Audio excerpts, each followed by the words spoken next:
સુરતમાં 3 સ્થળોએ બોમ્બ બ્લાસ્ટની ધમકી આપવામાં આવી હતી। જો સુરતને બચાવવું હોય તો બચાવી લો। રાત્રે 11:55 કલાકે 3 જગ્યાએ બોમ્બ બ્લાસ્ટ કરવાની ધમકી આપવામાં આવી હતી। સુરત કંટ્રોલ રૂમમાં અજાણ્યા શખ્સે કોલ કરીને ધમકી આપી હતી। ઉધના વિસ્તારમાં 3 સ્થળો પર બોમ્બ પ્લાન્ટ કર્યા હોવાની કોલથી પોલીસ વિભાગ દોડતું થયું હતું। પીઆઈ, એસીપી, ડીસીપી સહિતના પોલીસના ઉચ્ચ અધિકારીઓ દોડતા થયા હતા। પોલીસની અલગ અલગ ટીમો દ્વારા મધરાત્રિ સુધી ઉધનાના 3 સ્થળો પર ઝીણવટપૂર્વક તપાસ હાથ ધરી હતી। જો કે તપાસમાં કોઈપણ પ્રકારની વાંધાજનક વસ્તુઓ મળી આવી ન હતી। ત્યારબાદ પોલીસે જે નંબર પરથી કોલ આવ્યો હતો તેને ટ્રેસ કર્યો હતો। કોલ કરનાર શખ્સને પોલીસે ગણતરીના કલાકોમાં ઝડપી લીધો હતો। આરોપી જે પોલીસ પકડમાં આવ્યો છે તેની ઓળખ અશોક સિંહ તરીકે થઈ છે। જો કે આ શખ્સે કયા કારણોસર કોલ કર્યો તેના ઈરાદા શું છે તે મામલે હાલ સઘન પૂછપરછ પોલીસ દ્વારા હાથ ધરવામાં આવે છે। જો કે લોકસભા ચૂંટણી પહેલા અમદાવાદની અલગ અલગ સ્કૂલોમાં બોમ્બ પ્લાન્ટ કર્યાના ધમકીભર્યા મેલ આવ્યા હતા। બોમ્બ સ્ક્વોડ અને પોલીસ તંત્ર જે સ્કૂલોમાં બોમ્બના મેલ આવ્યા હતા તે તમામની તપાસ હાથ ધરી હતી। ગઈકાલે સુરત શહેર કંટ્રોલ રૂમમાં એક કોલ આવ્યો હતો। આ કોલમાં કોલ કરનાર વ્યક્તિએ એવું જણાવ્યું હતું કે સુરત શહેરમાં તે 3 બ્લાસ્ટ કરવાનો છે। જે અનુસંધાને પોલીસે તત્કાલ જે કોલર છે એને આઈડેન્ટિફાઈ કરવાની કોશિશ શરૂ કરી દીધી હતી। જે મુજબ સુરત શહેરમાં ઉધના પોલીસ સ્ટેશનની ટીમ, સુરત શહેરની એસઓજી ટીમ અને ક્રાઇમ બ્રાન્ચ આ ત્રણેય ટીમોએ મળીને જે વ્યક્તિ છે જેણે કોલ કર્યો હતો એની શોધખોળ શરૂ કરી હતી।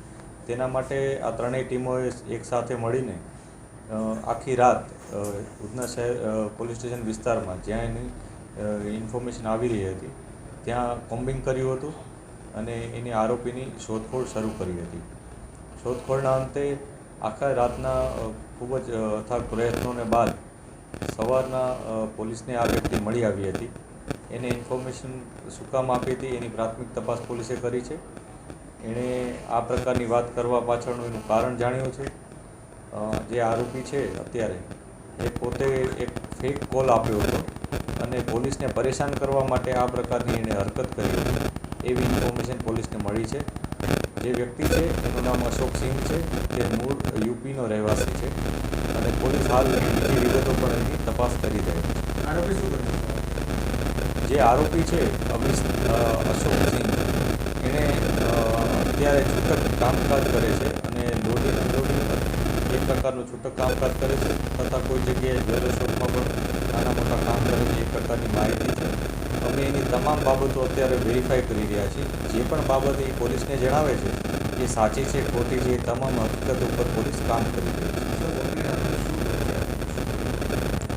આરોપીએ કંટ્રોલ રૂમમાં એવો કોલ કર્યો હતો કે સુરતમાં 23:55 11:30ની આસપાસ એટલે 11:50ની આસપાસ રાતના 3 બ્લાસ્ટ કરશે અને બીજી કોઈ હકીકત જણાવી નથી અને પોતે જ કરશે એ પ્રકારની માહિતી આપી। આ પ્રકારની માહિતી આપવાનું કારણ પોલીસને પરેશાન કરવાની એની એક મનોવૃત્તિ હોવાનું અત્યારે જાણવા મળે છે। તેમ છતાં આમાં એની સાથે અન્ય કોઈના મિત્રો સંડોવાયેલા છે કે નહીં અથવા આ કોલ કરવાનો મુખ્ય હેતુ શું હતો એ તમામ ઇન્ફોર્મેશન પોલીસ એની પાસેથી મેળવી રહી છે। આ તમામ બાબતો ઉપર અમે તપાસ કરી રહ્યા છીએ કેમ કે આ પ્રકારનો ફેક કોલ શું કામ કર્યો, કોઈ પાસેથી એની કોઈ એવી માહિતી મળી હતી અથવા કોઈ પાસેથી કંઈ શીખ્યો હતો એ તમામ બાબતો અમે તપાસ કરી રહ્યા છીએ। પોલીસ તપાસો જે કોલ આવ્યો એટલે તત્કાલ જે અમારા શહેરની જે મુખ્ય પોલીસ જેને કહી શકાય એ લોકો આ તમામ કામોમાં કામગીરી કરતા હોય છે। એમાં શહેરની ઉધના પોલીસ સ્ટેશન વિસ્તારની ટીમ કેમ કે આ કોલ ઉધનાની આસપાસનો હોય એની માહિતી હતી જેથી ઉધના પોલીસ સ્ટેશનની ટીમ આ ઉપરાંત એસઓજી અને ક્રાઇમ બ્રાન્ચ કે જેઓ એક ક્રિમિનલની આવી મુખ્ય કામગીરી કરતી શાખાઓ છે તેઓ પણ આમાં જોડાયા હતા। ખૂબ જ મોટા પ્રમાણમાં ત્રણેય ટીમો જોડાઈ અને આ કામગીરી કરી। અત્યારે અમે જે આરોપીને લઈ આવ્યા છે એની બીજી બધી વિગતોમાં તપાસ કરી રહ્યા છીએ।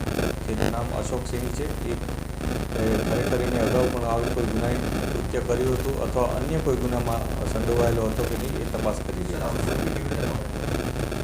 અમે આરોપીની જે શોધખોળ કરી હતી એમાં અમને ટેકનિકલ ઇન્ફોર્મેશન આ ઉપરાંત અમારા જે ખાનગી બાતમીદારો હોય છે કે આ પ્રકારનો કોલ કરનાર વ્યક્તિ કોણ હોઈ શકે આ પ્રકારની વિગતો અમે મેળવી હતી અને છેલ્લે નેરો ડાઉન કરી અને આરોપી સુધી અમે પહોંચી શક્યા.